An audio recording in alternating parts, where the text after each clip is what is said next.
So studies have shown that 90% of the most successful executives in the world wake up before 6 a.m. and 50%, this is huge, 50% of self-made millionaires wake up at least 3 hours before their workday actually begins. In 1983, the president of Switzerland, he gave me an appointment at 5 o'clock in the morning.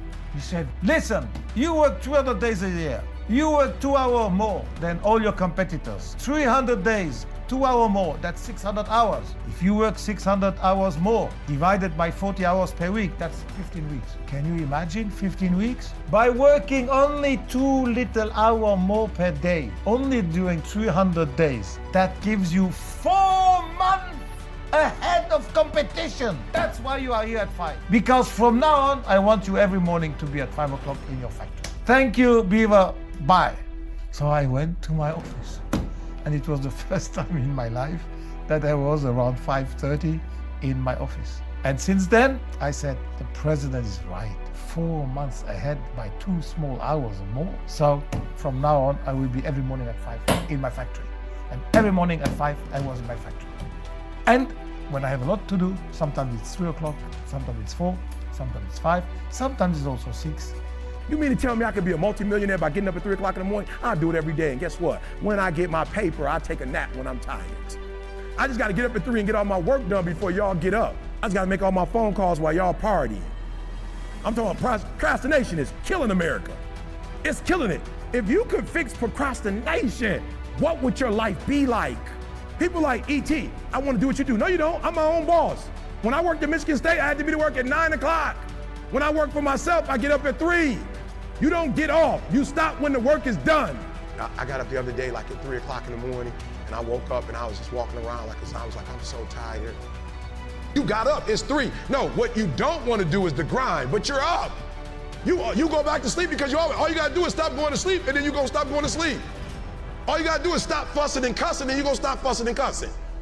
People want to know how to stop the laziness, and they want to know how to stop the procrastination. And so they say, hey, where do I start? And when's the best time to start?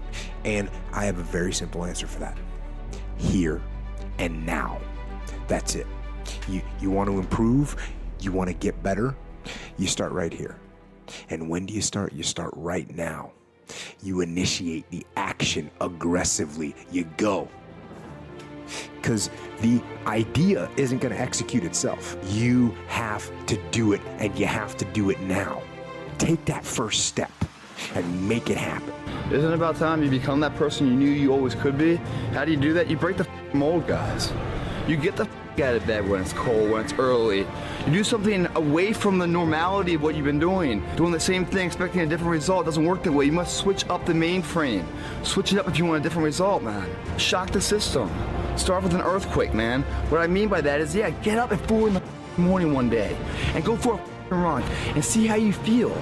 And your neighbor's just getting up, grabbing the coffee, looking outside, wondering, what the day's gonna hold for them. Well, your day's already provided something for you. Mentally, you'll feel like, wow, man, that was alive. But you won't get to know what I'm talking about, man. You can't look at a picture of Hawaii and feel the cool breeze and the warm water. You gotta be there, man. Commit to one day, try it, see how it feels. Getting up that early when everyone else is asleep, or it's that cold. When everybody else says, no, this is not comfortable, we shouldn't do this. You say, yes, motherfucker, I'm gonna introduce myself to it. Every transformation always gets worse before it gets better.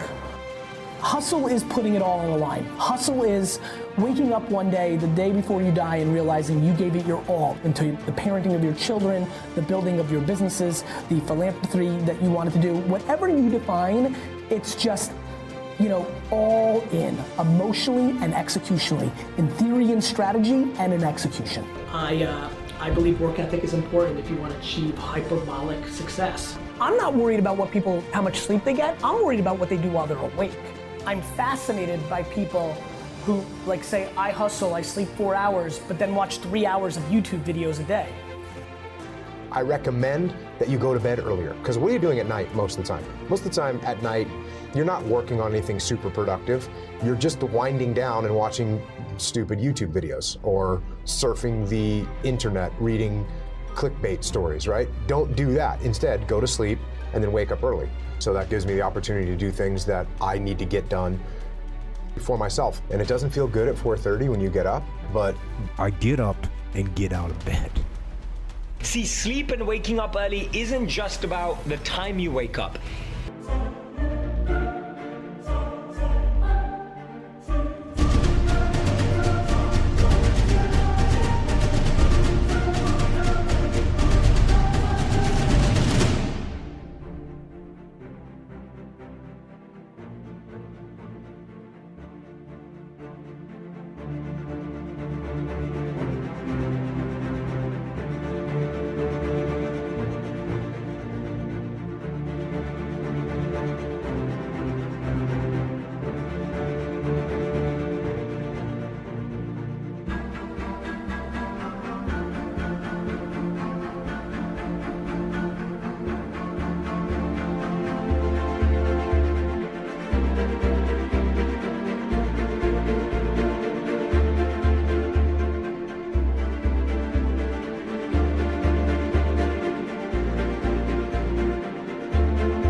It's waking up energized. It's not just about getting the right amount of sleep, it's getting the right depth of sleep, right? It's not just about making sure that you're in bed on time, it's about making sure that your mindset is prepared for the next day. Many of us can wake up early, but wake up stressed, but wake up with lack of energy. My definition of being an early riser is one who wakes up with energy, is one who wakes up empowered, is one who wakes up enthusiastic, is one who wakes up enlivened, and it's one who wakes up enlightened. Make sure my top 5 tips for the early riser challenge. E is evening routine. So E, master your evening routine.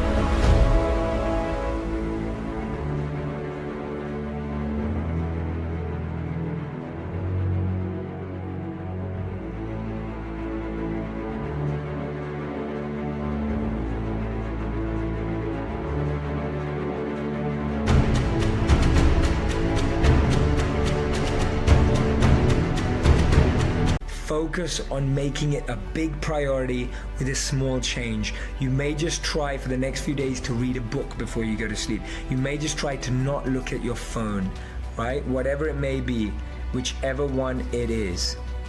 The second one is affirmations. Affirmations are powerful statements that empower you to wake up how you want to wake up.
Now you may say, oh, this is all like, who does this stuff?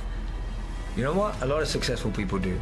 And it's because it's preparing your mind. You're planting the seed in your mind right now. And when you go to sleep, that seed is growing so that when you wake up, you're ready.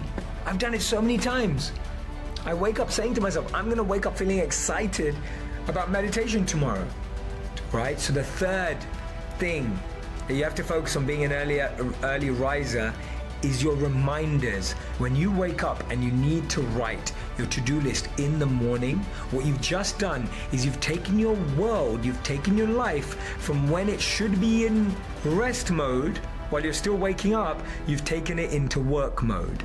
The lead up time to sleeping, switching off your devices, make sure that you are drinking enough water, make sure that your room is in the right amount of darkness. So when I was a monk, we learned about this, that the deepest sleep received is when we sleep in cave-like darkness. Journaling under your reminders or your affirmations, write down the 3 things you're grateful for, the 3 things to let go of. The last point that I wanted to mention to you about being an early riser is know your why. Why do you want to get up earlier? When you have a strong why, when you know why waking up earlier is important to you, whether it's for your kids, whether it's for your project, whether it's for your dreams, whatever success means to you, your why